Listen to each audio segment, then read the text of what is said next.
ओम मूकं करोति वाचालं पंगुं लंघयते गिरिं यत्कृपातमहं वन्दे परमानन्दमाधवं।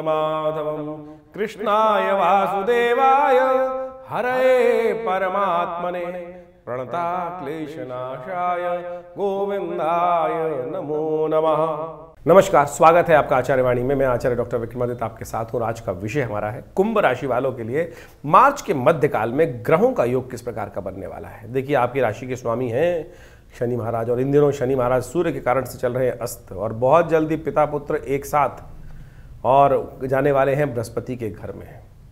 जी हाँ, अभी सूर्य पहुँचेंगे और उसके बाद भागते भागते शनि महाराज भी वहीं अपना पदार्पण 30 वर्ष बाद करने वाले हैं, और ये बहुत विशेष योग बनने वाला है। ऐसे में ये योग आपके लिए इस प्रकार की स्थिति उत्पन्न करेगा कि जैसा सोचोगे वैसा प्राप्त कर सकते हो।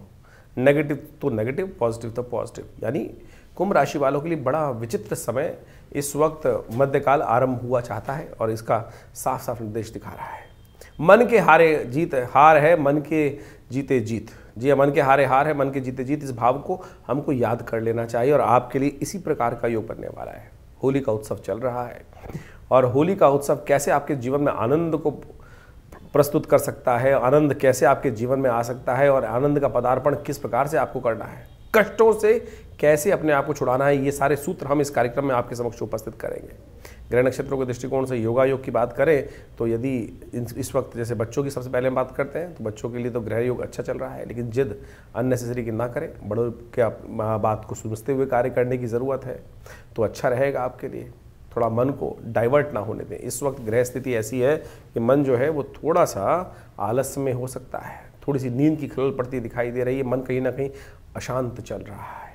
यदि व्यवसायिक दृष्टिकोण से हम बात करें तो इस वक्त व्यवसाय के दृष्टिकोण से ग्रह कहीं ना कहीं आपके लिए पॉजिटिव हैं, लेकिन भ्रमण के योग ज़्यादा दिखाई देते हैं। एक जगह स्थिर भाव से काम करने में इन दिनों थोड़ी दिक्कत आ सकती है, मन थोड़ा भटक सकता है। तो ऐसे में कन्या पूजन सबसे श्रेष्ठ उपाय निकलता है। नौकरी वालों के लिए ग्रह योग अच्छे दिखाई दे रहे हैं, प्रोग्रेस के चांसेस बनते हैं। रुके हुए काम को गति लाने के लिए बृहस्पति पूरी तरह से तैयार है, तो इन सब चीज़ों के दृष्टिकोण से आपको समझना चाहिए। इसके साथ साथ होलाष्टक आरंभ खत्म हुआ चाहते हैं, और होलाष्टक समाप्त होने पर होली जलाई जाती है। होली जलाने पर आपके पूरे वर्ष में जो जो आपके नेगेटिव भाव हैं, जैसे आपके ग्रह इस वक्त अब हम देखें तो कुंभ राशि वालों के लिए कई बार बहुत अच्छे कॉम्बिनेशन बनते हैं, लेकिन लोगों को लाभ नहीं मिल पाता। कारण क्या होता है? कारण बहुत सारे हो सकते हैं। ग्रह योग अच्छे हैं लेकिन फिर भी लाभ नहीं मिल रहा है, जन्मपत्री में दशाएं बहुत अच्छी चल रही हैं। उसका कारण होता है कई बार नेगेटिव भावनाएं, नेगेटिव एनर्जी, लोगों की नेगेटिव नज़र। जी हाँ, उन सबको बलाओं को दूर करने का अवसर है। ऐसे में कौन सा खास उपाय आप कर लें, वो हम बताएंगे आपको इसी कार्यक्रम में। एक छोटा सा उपाय कैसे आप कर कर अपने कष्टों को दूर कर सकते हैं, वो सारी बातें समझ लीजिएगा हमारे द्वारा आज के इस कार्यक्रम में। सबसे पहले बात कर लेते हैं तारीख के दृष्टिकोण से। 11 तारीख की 11 मार्च की मंगलवार का अवसर है। द्वादशी इस दिन तिथि रहेगी, फागुन के महीने की, शुक्ल पक्ष की। और ग्रह नक्षत्रों के दृष्टिकोण से जो योग आपके लिए थोड़ा हल्का दिखाई देता है, थोड़ा मूड नेगेटिव रह सकता है, थोड़े से अपने आप को मोटिवेट करने की ज़रूरत है। इस वक्त अननेसेसरी गुस्सा आप ही कर रहे हैं, मन अशांत आपका ही है, और उसी का प्रभाव आपके शरीर पर भी पड़ रहा है। उसी का प्रभाव आपको समझना है। शनि और सूर्य की युति जिस प्रकार से आपके यहाँ पर राशि में बनी हुई है, उससे थोड़ा सा अपने आप को मोटिवेट करने का प्रयास करें तो अच्छा रहेगा। चंद्रमा तो कमज़ोर चल ही रहा है। ऐसे में उपाय दिखाई देता है भगवान शिव की आराधना। मंगलवार है, और ऐसे में सुंदर रूप से हनुमान जी की प्रार्थना करें। हनुमान जी को सुंदरकांड का पाठ करें, हनुमान चालीसा का पाठ करें। हमने विवेकानंद योगाश्रम में सुंदर तिथि में बड़ा सुंदरकांड का पाठ रखा है। नवग्रह शांति महायज्ञ चल रहा है, क्योंकि इस वक्त ग्रहों का बड़ा विचित्र प्रभाव चल रहा है। अभी ग्रहों की तिगड़ी लगी हुई है आपकी राशि के दृष्टिकोण से द्वितीय भाव में, धन भाव में। उसके बाद चौकड़ी होगी, और फिर पंचायत भी हो जाएगी। और ये जो चौकड़ी लगेगी ना, वहाँ पर राहु के साथ बैठकर ये कहीं ना कहीं नुकसान करा सकती है। इस बात का ध्यान रख लेना आप, क्योंकि चंडाल चौकड़ी ही मानी जाएगी, क्योंकि राहु वहाँ पर ग्रसित है। सूर्य बाकी दोनों को ग्रास में लेने को तैयार बैठे हैं राहु के साथ साथ, और राहु महाराज सूर्य को ग्रसित करने को तैयार बैठे हैं। तो ऐसे में ध्यान रखना, ये चौकड़ी कहीं ना कहीं कष्ट ना दे दें। तो ऐसे में खास उपाय हम बताएंगे हमको, वो कर लीजिएगा। सबसे श्रेष्ठ इस दिन जो उपाय है वो करें। भगवान शंकर के मंदिर में जाकर कोशिशें करें, उनका गुड़ के जल से अभिषेक करें। घर में ही कर सकते हैं, कोई दिक्कत नहीं। नर्मदेश्वर शिवलिंग हो तो वो अच्छा रहेगा आपके लिए। 12 तारीख बुधवार का अवसर, त्रयोदशी तिथि है इस दिन, और ग्रह परिवर्तन की तरफ जा रहे हैं। सुबह से पहले ही, सूर्योदय से पहले ही परिवर्तन की तरफ योग बनेगा और ये परिवर्तन आपके लिए अच्छा है, मोटिवेट करेगा, आपको नई चीज़ दिखाएगा, विजन क्लियर होता दिखाई देगा। जो नेगेटिव प्रभाव चल रहा था ग्रहों का, एक ग्रह परिवर्तन से देखिएगा मनोमस्तिष्क में पॉजिटिव आता दिखाई दे रहा है। राहु तो नहीं बदल रहे हैं, सूर्य नहीं बदल रहे हैं, हाँ शनि भी नहीं बदल रहे हैं, ना जो अस्त हैं अस्थि रहेंगे, लेकिन चंद्रमा परिवर्तन कर कर आ रहे हैं आपके सप्तम भाव में और ये आपके लिए पॉजिटिव है। 2 दिन 3 दिन के लिए अच्छा रहेगा। रवि योग है, नए कार्य आरंभ कर सकते हैं। 13 तारीख की हम बात करें तो बृहस्पतिवार का अवसर है, चतुर्दशी तिथि है, होलाष्टक समाप्त हो रहे हैं, होली जलाई जाएगी। भक्त प्रहलाद पर कृपा करने का दिन है, भगवान की कृपा प्राप्त करने का दिवस है। इस दिन विशेष तौर पर ग्रह नक्षत्रों के दृष्टिकोण से देखें तो आपका दिन अच्छा दिखाई देता है। बहुत सारी चीज़ों के लिए आपका विजन अच्छा रह सकता है, बहुत सारी नई नई योजनाएं, विचार मन में आ सकते हैं, उन सब पर थोड़ा ध्यान रखिएगा। ऐसा नहीं हो कि बात आपने कही आई तो थी दिमाग में लेकिन निकल गई, ऐसा ना करें, क्योंकि शनि महाराज आपकी राशि में चल रहे हैं, 7.5 चल रही है, तो बहुत सारी बातों को आप भूल रहे हैं। ऐसा ना होने दें, तुरंत कार्य कर ले, उन बातों को ध्यान रखें तो अच्छा रहेगा आपके लिए। राशि के दृष्टिकोण से हमने समझाया। एक बात और ध्यान रखें, इस दिन होलाष्टक समाप्त हो रहे हैं, होली जलाई जाएगी और इस दिन भद्रा का योग है। तो भद्रा जो है दिल्ली के पंचांग के अनुसार से करीब करीब 10:35 पर दिन में आरंभ हो रही है और रात्रि तक रहेगी, करीब करीब 11:30 बजे तक, 11:29 तक। तो उसके बाद ही होली जलनी चाहिए। ये होली जब जलती है ना तो कहा जाता है कि समस्त कष्टों को लेकर चली जाती है। इसके लिए बहुत टोटके शास्त्र में बताए गए हैं। तो आपकी राशि के दृष्टिकोण से हम एक रास्ता बता देते हैं आपको। होली का महत्व तो बताएंगे कैसे होली का प्रभाव प्राप्त लाभ ले सकते हैं आप। आपकी राशि के दृष्टिकोण से थोड़ा सा तिल ले लीजिएगा और थोड़ा सा अगर हो सके तो काला नमक, इनको लेकर अपने सिर पर से वार कर और ओम रूरु भैरवाय नमः इस मंत्र का जप करते हुए उस जलती होली में इसको स्वाहा कर दीजिए। देखिएगा पूरे वर्ष, कई बार क्या होता है हम नया काम शुरू कर रहे होते हैं, नई गाड़ी होती है, नया घर होता है, नए कपड़े पहन के निकलते हैं, कई बार हम बहुत सुंदर भी लगते हैं और मन पसंद होता है। सामने कोई नज़र वाला व्यक्ति बैठा होता है, अरे साहब आज तो बहुत चमक रहे हो, बस समझ लो हो गया। ऐसी कई बार भावना होती है। ग्रह बिल्कुल सुंदर काम कर रहे हैं लेकिन काम नहीं हो रहा है, तो ऐसे में नज़र से बचने का प्रयास करना चाहिए। सुंदर बच्चे को देखा होगा, छोटा बच्चा जब होता है तो उसकी दूध पिलाते वक्त माएँ क्या होती है, नज़र लगा देती हैं और उसी नज़र को उतारने के लिए काला टीका भी लग जाता है। कई बार माँ की नज़र भी लग जाती है और कृष्ण भगवान को तो बहुत लगती थी, इसलिए मोर मुकुट यशोदा मैया ने उनको पहना दिया था। वो नज़र उतारने का ही तरीका है। तो आपके लिए हमने बताया, तो आप करिए, देखिए आपके लिए कष्ट निवारण करने का योग बहुत सुंदर हम बता रहे हैं। बहुत सारे लोग इसको उपाय कर लेते हैं तो अच्छा ही होता है। हमारे यहाँ पुराने काल से बताया गया है, इस दिन सत्यव्रत भी है, भगवान का सुंदर उपासना करने का दिन। तो आप पहले होलाष्टक का महत्व समझे, होली का महत्व समझे। शास्त्र में कितनी सुंदर कथा बताई गई, होली बताती है, होली की अग्नि बताती है कि आने वाला समय कैसा रहेगा, वो भी हम सब आपको बताएं। भारतीय संस्कृति में होली का महारात्रि एक बड़ी महत्वपूर्ण महारात्रि है। तंत्र के दृष्टिकोण से इसका स्थान सर्वोच्च कहा गया है। सांसारिक दृष्टिकोण से बहुत सारे महत्वपूर्ण कार्य इस रात्रि में किए जाते हैं और बड़े नेगेटिव प्रयोग भी कई लोग दुष्प्रवृत्ति जो होते हैं वो करते हैं लोगों को परेशान करने के लिए। तो ऐसे में आपको अपने जीवन में सुख समृद्धि प्राप्त करने के लिए, जीवन के कष्टों को दूर करने के लिए होलिका का अद्भुत प्रयोग शास्त्र में जो वर्णित है उसके अंदर हम आपको बताते हैं। होलिका का दिन इतना अद्भुत है कि जिसके द्वारा आप ये भी जान सकते हैं कि आने वाले समय में क्या कुछ होने के योग हैं। होली की जब जलाई जाती है तो विशेष तौर पर उसका धूम्र उपस्थित होता है, अग्नि की लपटें उठती हैं। वो लपटें जिस दिशा में जाएं उसके अनुसार से उसका प्रभाव शास्त्र के दृष्टिकोण से बताया गया है। और जो राजा इत्यादि होते हैं, शासन तंत्र होता है, उसके अनुसार से आने वाले भविष्य की गणना भी उस दृष्टिकोण से कर सकता है कि उस क्षेत्र में कैसे योग बनने वाले हैं।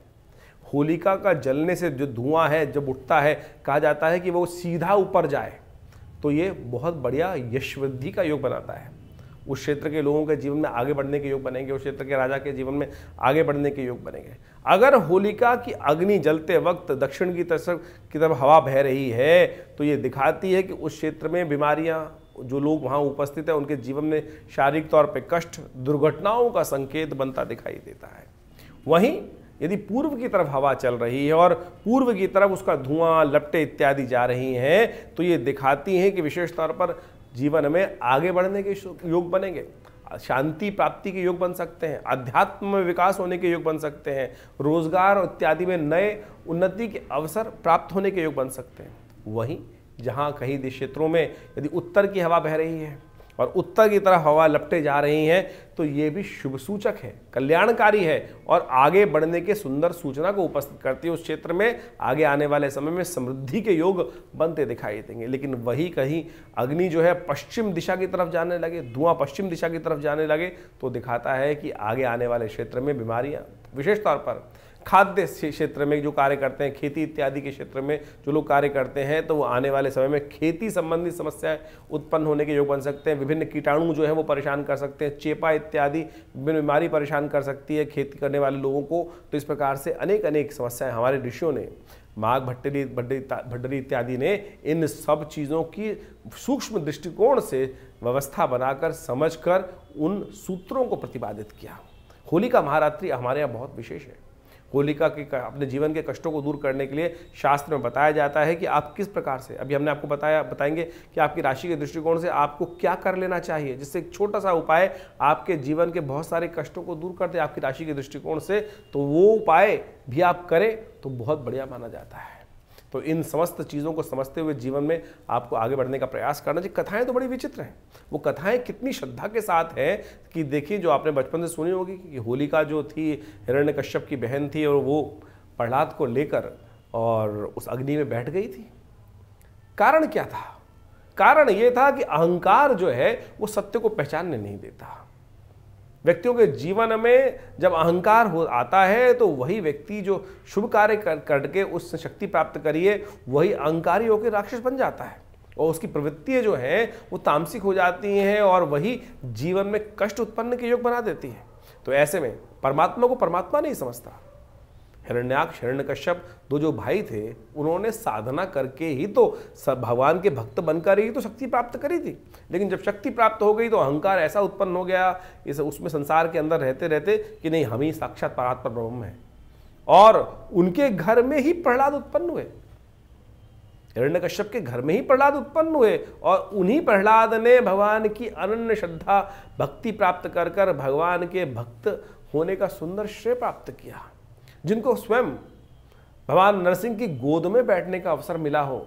ऐसे सोचें कि पापी के घर में उत्पन्न हुआ व्यक्ति कैसे भगवान के उसको गोद में बिठा ले। तो सोचें, आप इस बात को समझे, हम समस्याएं जीवन में लेकर आते हैं लेकिन हम अपनी भक्ति को भूल जाते हैं। प्रहलाद ने वही भक्ति करी, भगवान पर विश्वास रखा और वही विश्वास का सुंदर क्या प्रभाव हुआ कि भगवान की साक्षात, सोचे, जिस पद को प्राप्त करने के लिए किसी और को तो नहीं मिला, अर्जुन तक को भगवान की गोद नहीं मिली, केवल भक्त प्रहलाद को ही वो सुंदर स्थान प्राप्त हुआ कि भगवान विष्णु की गोद में बैठने। किस कारण से? प्रताप से, भक्ति के प्रताप से।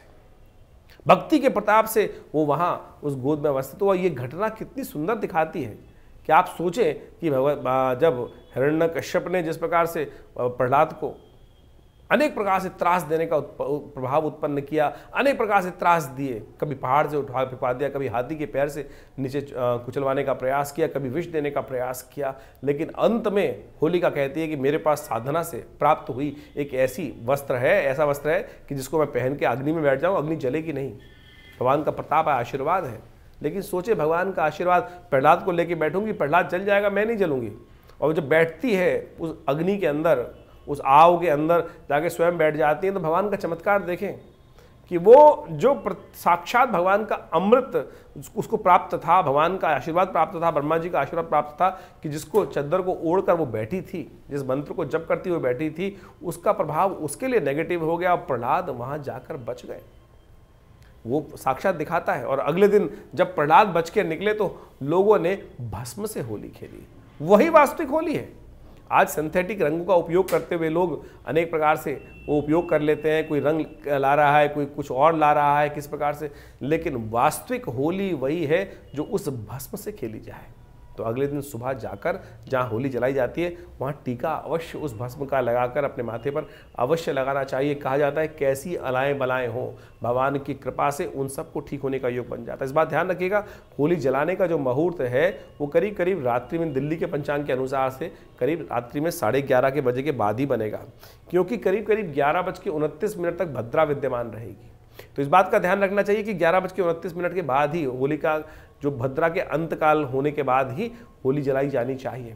लेकिन आज तो होली जलाने का मतलब केवल अग्नि को जलाना ही हो जाता है, कैंप फायर के तौर में लोग उपस्थित कर देते हैं। ना ना ना, इस अग्नि के द्वारा ही आप बहुत सारे कष्टों को दूर कर सकते हैं।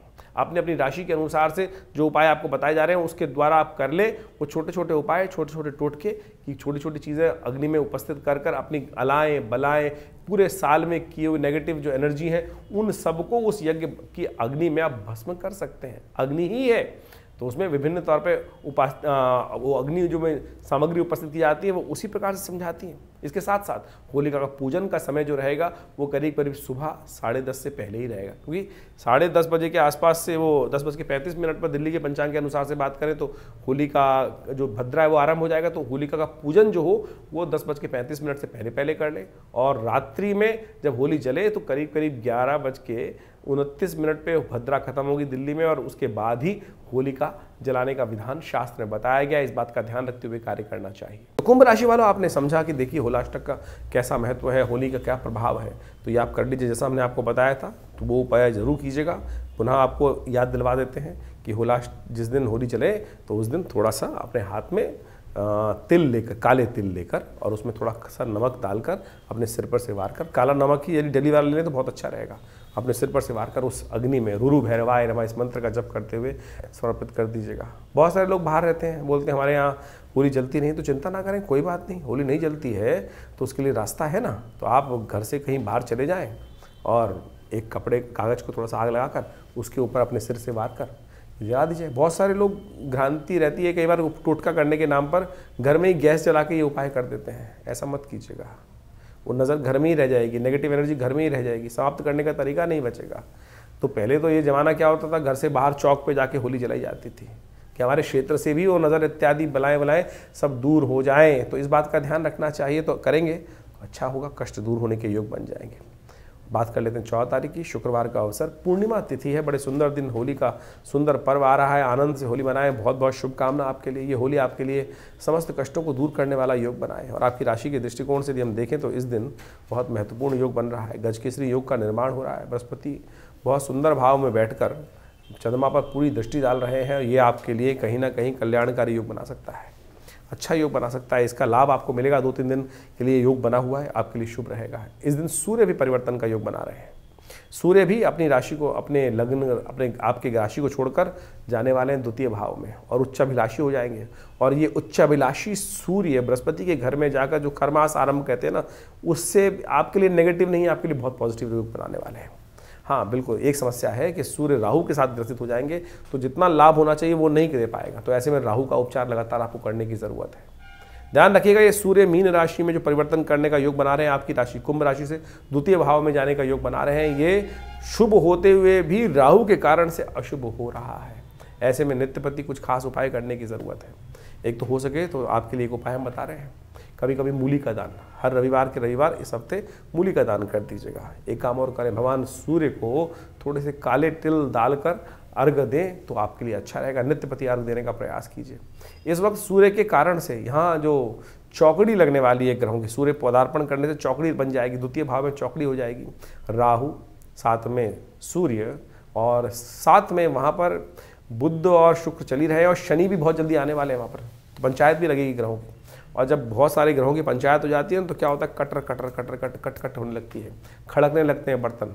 अकेला बर्तन नहीं खड़कता, लेकिन जब 4-5 इकट्ठे हो जाए तो खूब आपस में भिड़ंत होगी। ध्यान रखिएगा। सूर्य के कारण से क्या हो रहा है, बुध अस्त हो जाएंगे, शुक्र अस्त हो जाएंगे, फिर राहु जो है वो शनि, सूर्य को ग्रहण लगा देंगे, उतने में शनि महाराज भी पहुँच जाएंगे वहाँ पर।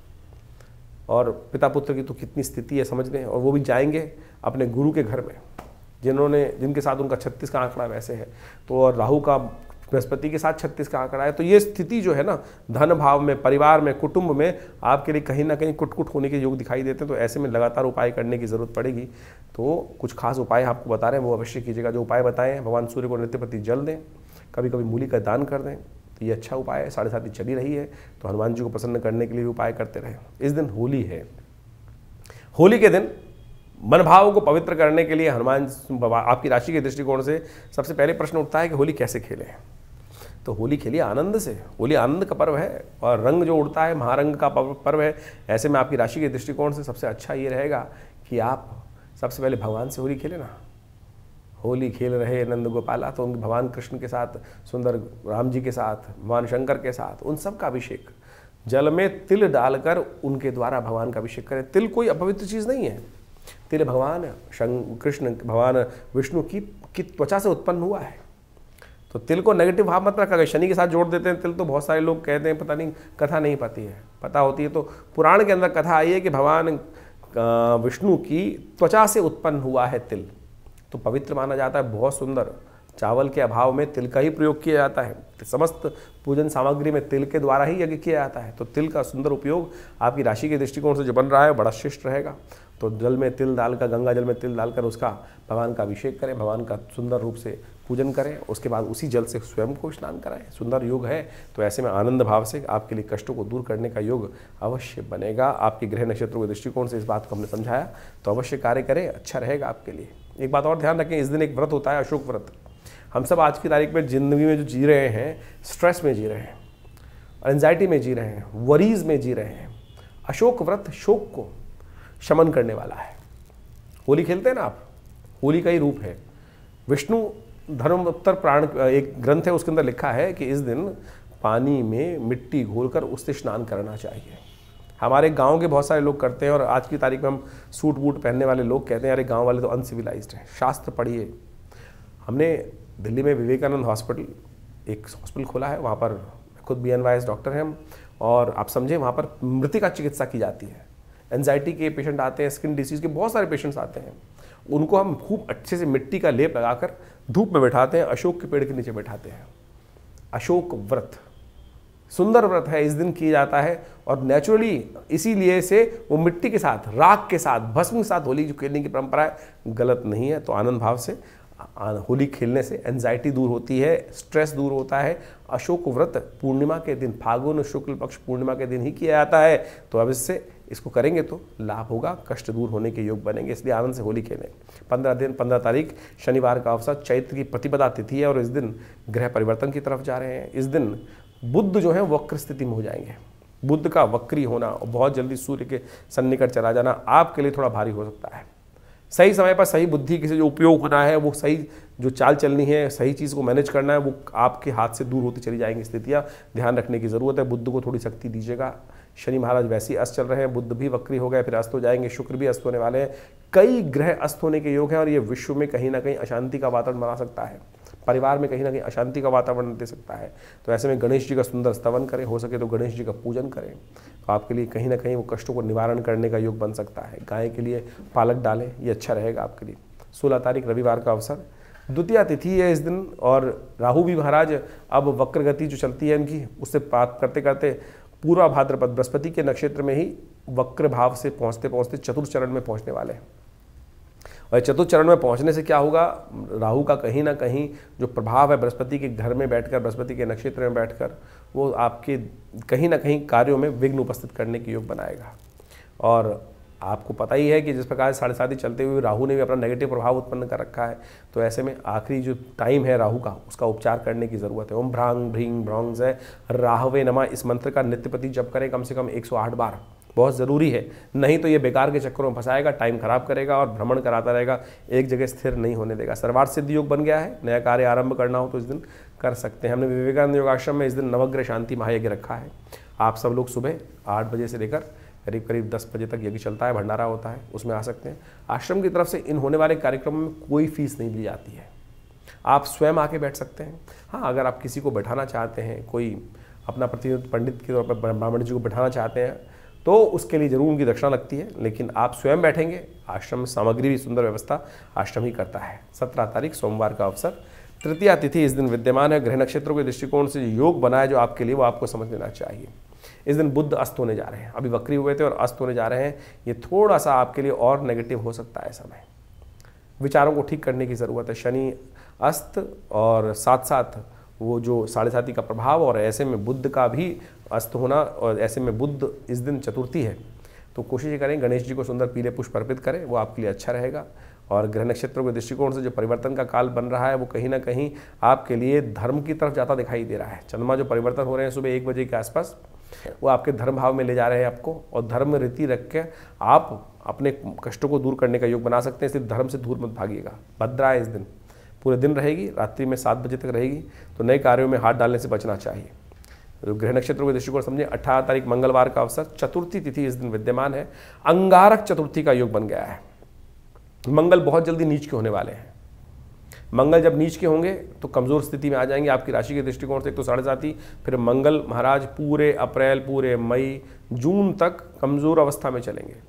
उससे पहले मंगल का उपचार जरूरी है। अंगारक चतुर्थी के दिन कोशिश करें सुंदरकांड का पाठ करें, हनुमान जी का स्तवन करें। हमने विवेकानंद योगाश्रम में इस दिन हनुमान चालीसा का, सुंदरकांड का पाठ रखा है। आप अवश्य उस कार्यक्रम में भाग लेकर अपने कष्टों को दूर करने का योग बनाएं। नहीं तो ग्रह नक्षत्र थोड़े धीरे धीरे कष्ट की तरफ आगे थोड़े दिन भारी करते दिखाई दे रहे हैं और शनि परिवर्तन की तरफ जाएंगे। 7.5 का अंतिम भाग आपका शुरू होगा और वो थोड़ा सा आपको फ्रस्ट्रेशन ज़्यादा दे सकता है, तो उसके लिए पहले से उपचार हनुमान जी के चरण पकड़ना आपके सबसे श्रेष्ठ है। 19 तारीख बुधवार का अवसर, पंचमी तिथि विद्यमान है और इस दिन चंद्रमा होने जा रहे हैं, गज केसरी योग निर्माण करने जा रहे हैं आपकी राशि के दृष्टिकोण से। ये कहीं ना कहीं आपके लिए बहुत सुंदर योग बनेगा। यह आपके कार्यों में सफलता देने का आपको योग बनता दिखाई दे रहा है। बृहस्पति से दृष्ट होकर जो चंद्रमा दशम भाव में पदार्पण करेंगे ये आपके लिए अच्छा रहेगा। लेकिन मंगल इस दिन हो जाएंगे अस्त, मंगल शुक्र हो जाएंगे इस दिन अस्त। शुक्र महाराज का अस्त होना ये ध्यान रखिएगा। शुक्र उच्च के होकर आपके द्वितीय भाव में बैठे हुए थे और ये शुक्र का अस्त होना थोड़ी सी डिप्लोमेसी में कमी ला सकता है आपके लिए। तो थोड़ा सा कोशिश ये करें, थोड़ा सा शुक्र का ठीक करने के लिए हो सके तो हीरा धारण कर लें, हो सके तो विशेष तौर पर गौ पूजन करने का प्रयास करें, गाय के निमित्त थोड़ा हरा चारा इत्यादि डलवाने का प्रयास करें, कन्या पूजन करने का प्रयास करें। ये बहुत सारे उपाय हैं, यदि आप करेंगे तो अच्छा रहेगा आपके लिए, कष्टों को दूर करने का योग बनता रहेगा। 20 तारीख बृहस्पतिवार का अवसर, षष्ठी तिथि विद्यमान है। एकनाथ जी का सुंदर पूजन किया जाता है इस दिन। ग्रह नक्षत्रों के दृष्टिकोण से गज केसरी योग है आपके लिए, लेकिन स्वास्थ्य का थोड़ा ध्यान रखने की जरूरत है। मेहनत जितनी उतना लाभ निश्चित दिखा रहा है ग्रह आपके। तो ज्योतिष की ग्रह गणना आपने समझी और दिन पर दिन किस प्रकार से ग्रहों का प्रभाव आपके जीवन में पड़ेगा वो हमने आपके समक्ष आपकी राशि के अनुसार से पूरा विवेचना उपस्थित करी और उसके अनुसार से आप उसका लाभ उठाने का प्रयास अवश्य कीजिए। लेकिन ये ओवरऑल जो ग्रहों की गणना है, वास्तविक तौर पर ये समझें कि ये ग्रहों की गणना जो है हर व्यक्ति पर अलग प्रभाव उत्पन्न करती है। ज्योतिष के दृष्टिकोण से यदि हम समझें कि आपकी जो राशि है वो एक विशेष तौर पर तो 2.5 दिन में एक बार बदलती है, लेकिन हर घंटे 2 घंटे में लग्न बदल जाती है। लेकिन ये ज्योतिष की विवेचना का अवसर है। ज्योतिष के दृष्टिकोण से हमें देखने पड़ता है कि कौन सी कुंडली ज़्यादा प्रभावी हो रही है। लग्न कुंडली, सूर्य कुंडली, ज्योतिष के दृष्टिकोण से केवल एक ही चार्ट नहीं है कि जिसको हम कहें कि भाई इसी के द्वारा सब कुछ निर्धारित हो जाता है। हजारों प्रकार के चार्ट बनते हैं। ये ज्योतिषी अपने अनुभव से वो व्यक्ति को देखकर बताता है कि आपकी जन्मपत्री के अनुसार से आपके कौन से लग्न, कौन से ग्रह, कौन से अनुसार किस प्रकार से योग बनाने वाले हैं।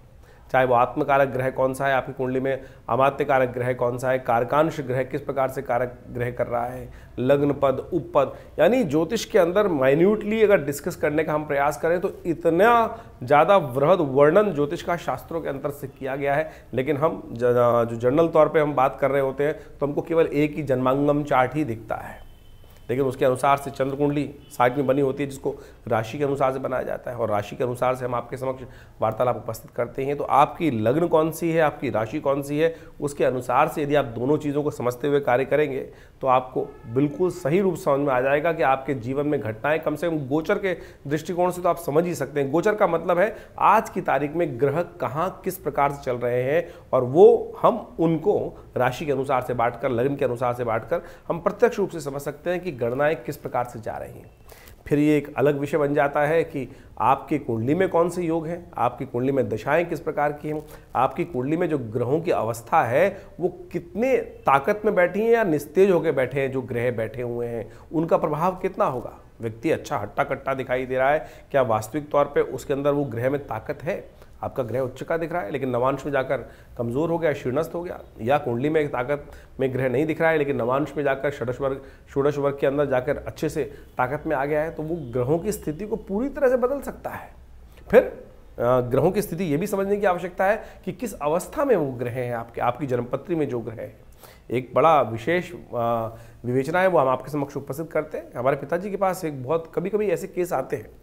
एक व्यक्ति आया जन्मपत्री दिखाने के लिए और जन्मपत्री देखने के बाद उसकी कुंडली में मृत्यु योग लिखा हुआ था और वो आया भी उसी कारण से था कि किसी ज्योतिषी ने उसको बताया था कि तेरी कुंडली में मृत्यु योग है और इस दिन तेरी मृत्यु निश्चित है, हो जाएगी। जब वो पिताजी के पास जन्मपत्री दिखाने आया, हम लोग बहुत छोटे थे और हम लोगों ने उस वक्त देखा तो मृत्यु योग साफ साफ बना हुआ है। लेकिन पिताजी ने उसको एक बात विशेष तौर पर बताई कि तेरी मृत्यु होगी भी और तू जिंदा भी रहेगा। वो व्यक्ति बड़ा आश्चर्य में कहा कि महाराज आप क्या कह रहे हैं कि मृत्यु होगी भी जिंदा रहेगा। तो पिताजी ने कहा कि देख, तेरी कुंडली के अंदर जो योग है वो विशेष तौर पर मृत्यु कारक योग तो है, लेकिन जो ग्रह है वो सपनादि अवस्था में है। यानी जो ग्रह की अवस्था है वो स्वप्न में है, ग्रह जागृत अवस्था में नहीं है। स्वप्न में अवस्था है तो तेरी मृत्यु सपने में लिखी है, प्रत्यक्ष मृत्यु नहीं लिखी तेरी। और कालांतर में वो समय घटा और जब सामने आया तो व्यक्ति जीवित रहा, मृत्यु हुई, लेकिन सपने में कभी देखते हैं। लेकिन आप सपने में यदि कोई अनुभव करते हैं, कभी किसी का एक्सीडेंट होता हो सपने में देखता है या कोई राज्याभिषेक होता देखता है, तो सब सोचे कि मनोभाव उसी प्रकार का होता है कि उतनी प्रसन्नता प्राप्त हो रही होती है कि ये गाड़ी में घूम रहा हूँ, ये कुछ हो रहा है, चोट लगती है तो वैसे ही लगता है कि लग गई लग गई लग गई। तो वो स्थिति समझे, यानी वो ग्रहों की अवस्था किस प्रकार से है। यानी ज्योतिष विज्ञान ने एक एक चीज़ को बड़े सुंदर रूप से अनुसंधान करके समझ के उन विवेचनाओं को उपस्थित किया है। लेकिन आज बहुत सारे लोग ज्योतिष के दृष्टिकोण से ज्योतिष में विवेचना करते हैं। 1 महीने का कोर्स, 2 महीने का कोर्स, न्यूमरोलॉजी का कोर्स, और न्यूमरोलॉजी से ही लोगों के केवल नंबर को देख के ही बहुत सारी चीज़ें बताने का प्रयास करते हैं। बिल्कुल, देखिए विज्ञान का भाग है ज्योतिष के अंतर्गत, लेकिन वो छोटे छोटे भाग हैं। लेकिन उससे ही लोगों को मतिभ्रम उत्पन्न करने के बहुत सारे लोग प्रयास करते हैं। तो ये इसको अच्छे से समझें, ज्योतिष विज्ञान वो विज्ञान है जो प्रत्यक्ष रूप से चमत्कार दिखा सकता है। हजारों लोगों के जीवन में उस चमत्कार को लोगों ने अनुभव किया है। बड़े बड़े विरले उद्भट प्रकार के विद्वान लोगों के जीवन में कभी ना कभी टकराए होंगे।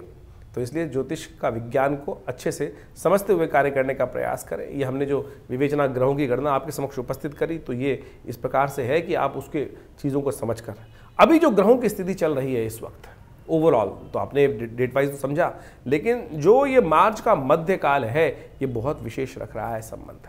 सूर्य परिवर्तन की तरफ जाएंगे, कई उत्सव आएंगे, होलाष्टक चल ही रहे हैं, होली भी आने वाली है, उसके बाद संवत परिवर्तन का योग बनने वाला है। शनि महाराज सबसे महत्वपूर्ण है जो परिवर्तन की तरफ जा रहे हैं, और ये सारे के सारे परिवर्तन बड़े विशेष प्रभाव उत्पन्न करने वाले होंगे इन सब ग्रहों की गणना के अनुसार से। क्योंकि इस वक्त जैसे सूर्य मीन राशि में प्रवेश करने की योग बना रहे हैं, इसके साथ साथ शुक्र अस्त होने जा रहे हैं, और साथ साथ वक्री भाव में भी ग्रहों की स्थिति बनेगी, बुध वक्री होने जा रहे हैं, और साथ साथ हम देखें कि राहु महाराज भी अपने ग्रह को परिवर्तन करने के जा रहे हैं, बुध अस्त होने के योग बना रहे हैं।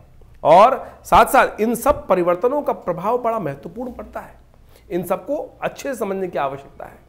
और ऐसे में यदि हम देखें कि शनि के परिवर्तन से पहले पहले बुध भी अस्त होने जा रहे हैं, तो ये कहीं ना कहीं वातावरण के लिए थोड़ा सा कष्टकारी योग बना सकता है, भूस्खलन के योग बन सकते हैं, कहीं ना कहीं प्राकृतिक आपदाओं के योग बनते दिखाई देंगे इन सब ग्रहों के परिवर्तन के साथ साथ। और बुध अस्त होने के कारण से कई राशि विशेष में कई सारी समस्याएं उत्पन्न करने के योग बना सकते हैं। चीज़ों को बुध जो है वैसे ही कम से क्षीणस्थ अवस्था में चल रहे हैं और अस्त हो जाएंगे, तो कहीं ना कहीं सही ज्ञान में सही समय पर सही रास्ते को अपनाने में कहीं ना कहीं दिक्कत आ सकती है। तो जो जो उपाय आपको बताए हैं उनको सही से करने का प्रयास करें, और इसके साथ साथ अपनी मूल जन्मपत्री को अवश्य समझाकर अच्छे योग्य ज्योतिषियों को दिखाकर उनसे विवेचना समय समय पर करती रहनी चाहिए।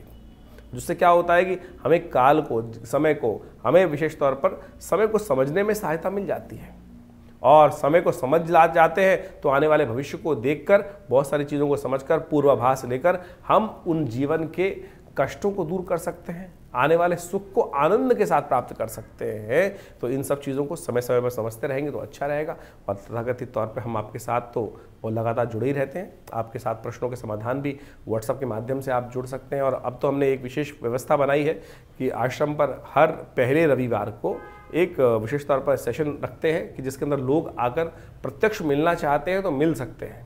और उसमें हमने ऐसी व्यवस्था कर दी है कि बहुत सारे लोग ऐसे हैं कि जो फीस वगैरह देने में दिक्कत करते हैं। देखिए, आश्रम है, व्यवस्थाएं भी चलानी है, फीस रखनी जरूरी है, लेकिन जो लोग आश्रम के साथ बिल्कुल व्यवस्था में यज्ञ में आना चाहते हैं, नहीं कोई है अभाव है भगवान की समस्या के कारण से, जीवन समस्या के कारण से, तो हम उसके लिए एक कार्यक्रम आरंभ कर रहे हैं। हर रविवार को विशेष तौर पर कार्यक्रम रहेगा, पहले रविवार को, महीने के पहले रविवार को सुबह 8 बजे से लेकर करीब करीब 11 बजे तक ये कार्यक्रम रहेगा। उसमें आप आकर डायरेक्टली हमसे प्रश्न पूछ सकते हैं और आपके प्रश्न जो भी हों हम प्रयास करेंगे माँ भगवती की कृपा से उनका निदान अवश्य आपको दे। भगवान की कृपा से आपके कष्ट दूर होने के कोई ना कोई योग बने।